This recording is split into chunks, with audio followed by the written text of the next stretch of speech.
2023 വണ്ടികൾ നോക്കി നടക്കുന്നതാണ് നിങ്ങൾ. എന്നാൽ നിങ്ങൾക്കായിട്ടൊരു അടിപൊളി വണ്ടി ഞങ്ങളുടെ വന്നിട്ടുണ്ട്. റെനോൾട്ടിന്റെ കിഗർ. ഏകദേശം 38,000 കിലോമീറ്റർ ആണ് നമ്മൾ ഈ വണ്ടി ഓടിയേക്കുന്നത്. സിംഗിൾ ഓണറാണ്.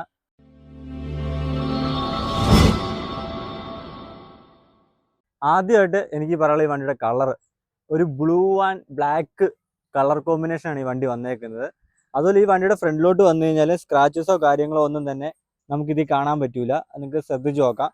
പിന്നെ വണ്ടിയുടെ ഹെഡ്ലൈറ്റ് കാര്യങ്ങളാണെങ്കിലും ഫോഗ് ലാമ്പ് ഏരിയകളാണെങ്കിലും പ്രത്യേകിച്ച് ഡാമേജോ കാര്യങ്ങളോ ഒന്നും തന്നെ ഇല്ല.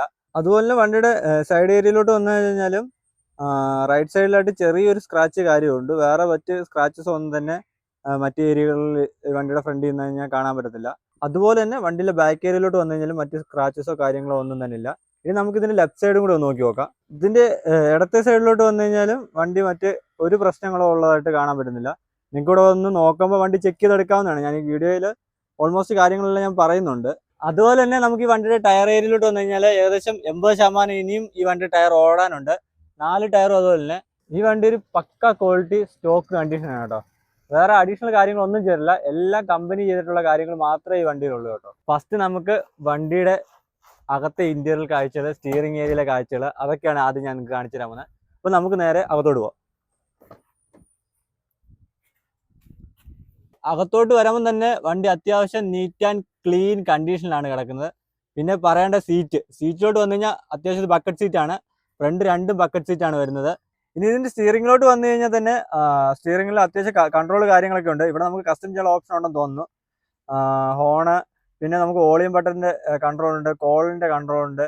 അതുപോലെ നമുക്ക് പാട്ടിന്റെ മോഡുകൾ മാറ്റാനുള്ള കൺട്രോൾ കാര്യങ്ങളൊക്കെ ഉണ്ട്. ഇനി നമുക്ക് ഇതിന്റെ മീറ്റർ കൺസോളിലോട്ട് വന്നു കഴിഞ്ഞാൽ ഫുള്ള് ടച്ചിന്റെ കളികൾ മാത്രമേ ഉള്ളൂ കേട്ടോ. പിന്നെ ഏകദേശം ഞാൻ നേരത്തെ പറഞ്ഞാൽ 38,000 കിലോമീറ്റർ, ഏകദേശം 38,301 കിലോമീറ്റർ ആണ് ഈ വണ്ടി നമുക്ക് ഓടിയേക്കുന്നത്. ഇനി നമുക്ക് ഇതിന്റെ ഫ്രണ്ടിലോട്ട് വന്നു കഴിഞ്ഞാൽ ഒരു ചെറിയൊരു LED സ്ക്രീൻ ഉണ്ട്. ടച്ച് കൺട്രോൾ ആണ് അതിൻ്റെയൊക്കെ വരുന്നത്. പിന്നെ നമുക്ക് താഴെ തന്നെ AC കൺട്രോൾ ഉണ്ട്. അഡ്ജസ്റ്റ്മെന്റ് കാര്യങ്ങളൊക്കെ AC വരുന്നുണ്ട്. അതുപോലെ AC പാനൽ വരുന്നത് ഇവിടെയാണ്. പിന്നെ ഈ വണ്ടി ഒരു മാനുവൽ വണ്ടിയാണ് വരുന്നത്. പിന്നെ ചാർജിങ്ങിന്റെ ഓപ്ഷൻ ഉണ്ട്. USB ടൈപ്പ് ആണ് വരുന്നത്. ഇനി എനിക്ക് ഈ വണ്ടിക്ക് അത് ഇഷ്ടപ്പെട്ട ചെറിയൊരു കാര്യമുണ്ട് കേട്ടോ. ഞാൻ ഇതുവരെ വണ്ടികളെ റിവ്യൂസ് ചെയ്തിട്ടുണ്ടെങ്കിലും ഞാൻ ഇങ്ങനത്തെ ഒരു കാഴ്ച ആദ്യമായിട്ടാണ് കാണുന്നത്. എന്താണെന്ന് വെച്ച് കഴിഞ്ഞാൽ ഈ വണ്ടിയിൽ ചെറിയ സ്റ്റോറേജ് സ്പേസ് വരുന്നുണ്ട്. ഇവിടെ അത്യാവശ്യം സാധനങ്ങളൊക്കെ ഇട്ട് വയ്ക്കാനും പറ്റും. നമ്മുടെ മൊബൈൽസ്, അല്ലെങ്കിൽ വീടിന്റെ കീ ഉണ്ട്, അത് വണ്ടിയുടെ റിമോട്ട് കാര്യങ്ങൾ എല്ലാം നമുക്ക് ഈ വണ്ടിയുടെ സ്റ്റോറേജ് സ്പേസ് നമുക്ക് ഇട്ട് വയ്ക്കാൻ പറ്റുന്നതാണ്. താഴത്തെ സ്റ്റോറേജ് സ്പേസ് മാത്രമല്ല, നമ്മുടെ ഈ വണ്ടിയുടെ ലെഫ്റ്റ് സൈഡിൽ ഇരിക്കുന്ന ആൾക്കും ഒരു ചെറിയ മൊബൈലൊക്കെ ഹോൾഡ് ചെയ്യണമെങ്കിൽ നമുക്ക് ഇതിൻ്റെ അകത്ത് വയ്ക്കാം. ഇവിടെ ഒരു ചെറിയ സ്റ്റോറേജ് സ്പേസ് ഉണ്ട്. ഈ വണ്ടിയുടെ ഏകദേശം 4 വിൻഡോ വരുന്നതും പവർ വിൻഡോ ആണ്. അതുപോലെ തന്നെ മിറർ കൺട്രോളും ഡ്രൈവർ സീറ്റിൻ്റെ അടുത്തുള്ള ഡോറിലാണ് കൺട്രോൾ കാര്യങ്ങളൊക്കെ ഉള്ളത്. ഇനി നമുക്ക് ഈ വണ്ടിയുടെ ബാക്ക് സൈഡിലോട്ട് വരാം. ബാക്ക് ഡോറിലെ കാഴ്ചകൾ എന്ന് പറഞ്ഞാൽ ഇവിടെ അത്യാവശ്യം ബാക്കിലെ സീറ്റൊക്കെ പറഞ്ഞാൽ നല്ല അടിപൊളി ക്വാളിറ്റി സീറ്റുകളാണ് ചെയ്തേക്കുന്നത്. ഇതെല്ലാം കമ്പനി കസ്റ്റമാണ്. നമ്മുടെ അല്ലാതെ ഒരു കസ്റ്റമർക്ക് ഈ വണ്ടിക്ക് അത് ചെയ്തിട്ടില്ല.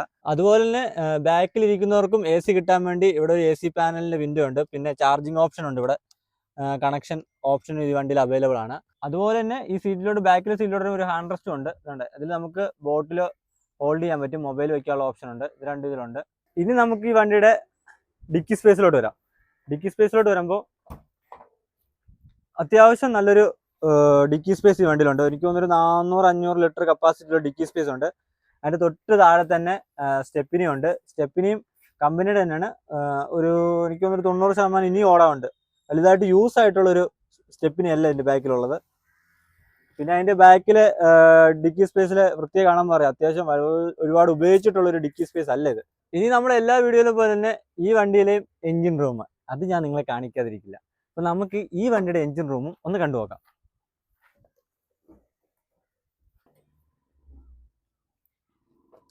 ഇതാണ് നമ്മുടെ എൻജിൻ റൂം വരുന്നത്. അത്യാവശ്യം പൊടി കാര്യങ്ങളൊക്കെ ഉള്ളൂ കേട്ടോ. വേറെ എൻജിൻ റൂമിൽ പ്രത്യേകിച്ച് കുഴപ്പങ്ങളൊന്നും ഞാൻ കാണുന്നില്ല.